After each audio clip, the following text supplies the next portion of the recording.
വിഭാഗം ആളുകളുമായി കൂടിയാലോചന 20-ാം തീയതി ബഹുമാനപ്പെട്ട വനം വകുപ്പ് മന്ത്രി തന്നെ സർക്കാരിന് വേണ്ടി നടത്തുന്നുണ്ട്.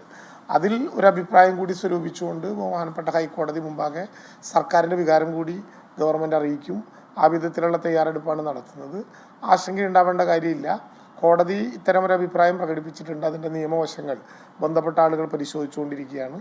സർക്കാരിൻ്റെ അഭിപ്രായം നല്ല സുരക്ഷാ സംവിധാനങ്ങളെല്ലാം എടുത്തുകൊണ്ട് തന്നെ ആന എഴുന്നള്ളിപ്പ് ഏറ്റവും സാധ്യമായ വിധത്തിൽ പൂരത്തിൻ്റെ ഭംഗിക്കും അതിൻ്റെ സൗന്ദര്യത്തിനും തടസ്സം ഉണ്ടാകാത്ത വിധത്തിൽ മുന്നോട്ട് കൊണ്ടുപോകണമെന്നാണ്.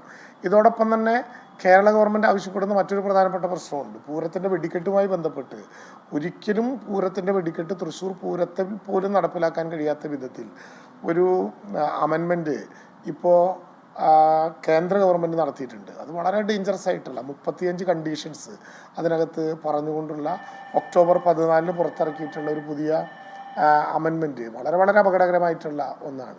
അതിൽ ലൈസൻസ്ഡ് മാഗസീനിൽ നിന്ന് 200 മീറ്റർ അകലെയേ ഫയർ ലൈൻ പാടുള്ളൂ എന്നും ഫയർ ലൈനിന് 100 മീറ്റർ അകലെയായിരിക്കണം കാഴ്ചക്കാർ നിൽക്കേണ്ടതെന്നും ഉൾപ്പെടെയുള്ള കാര്യങ്ങളാണ് പ്രതിപാദിച്ചിട്ടുള്ളത്.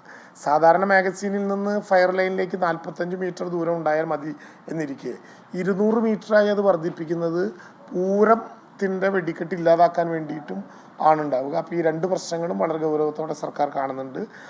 രണ്ടാമത്തെ കാര്യത്തിൽ കേന്ദ്ര ഗവൺമെൻറ്റിനോട് കേരളത്തിൻ്റെ വിയോജിപ്പും വികാരവും ക്യാബിനറ്റ് തന്നെ കൂടിയാലോചിച്ച് അറിയിച്ചിട്ടുണ്ട്.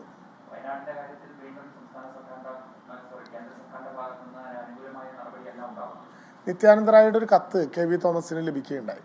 നിത്യാനന്ദ റായിയുടെ കത്ത് പ്രാഥമികമായി പറഞ്ഞാൽ ജനാധിപത്യ മര്യാദകളോടുള്ള വെല്ലുവിളിയാണ്, കേരള ജനതയോടുമുള്ള വെല്ലുവിളിയാണ്. കേരളം എന്താണ് ഇത്ര വലിയൊരു കുറ്റം ചെയ്തതെന്ന് മനസ്സിലാകുന്നില്ല.